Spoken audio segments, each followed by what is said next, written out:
Let's start from there. Thank you.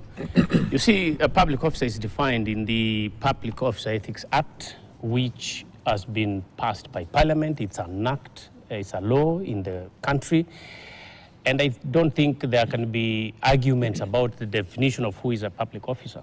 What Malala is saying loosely could be correct, But we shall, of course, as we discuss this thing deeper, show the real, untowardness and the wrong that is being done by appointing public officers or people who may fall under that category if a decision in court were to be inquired into.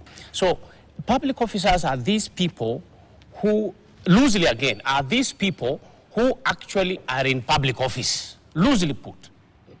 There would be a distinction between who is a state officer and who is a public officer. But all state officers will fall into the category of public officers. But not all public officers will fall into the category of state officers.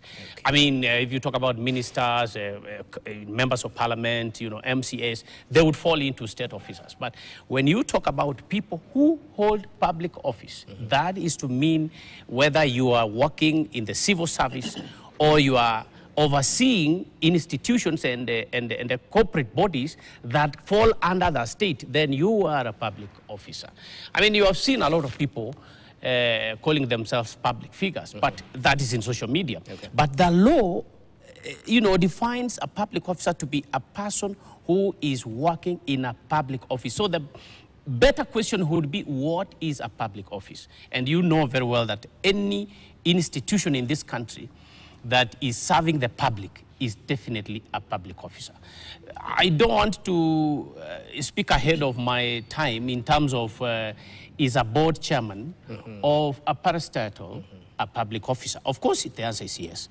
But again, that is debated, like you've heard Malala speaking. Is then a member of the board of a public body, or rather a corporate, or a quasi-government body like the Kenya Power and Lighting, is that person a public officer? Of course, loosely, yes. When you go into technical details, that would be quite something to go around and skirt around it. But in the truth of the matter is these are public officers because they serve the public through their institutions. But just if you go through the legalese and the strict interpretation of the law, that is what now Malala is trying to rely on, then that may not sound like they are indeed public officers.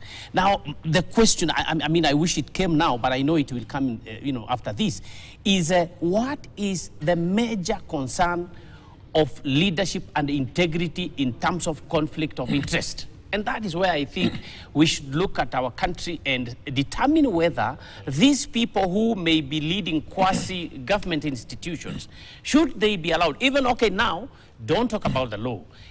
And don't even talk about morals. Is it proper? Isn't it? Is it proper if you called me to a national media and then I lie because I have this chance? That is now the ethical aspect. Is it good and correct for people who are serving the public through what may appear to be quasi-government, quasi-private institutions?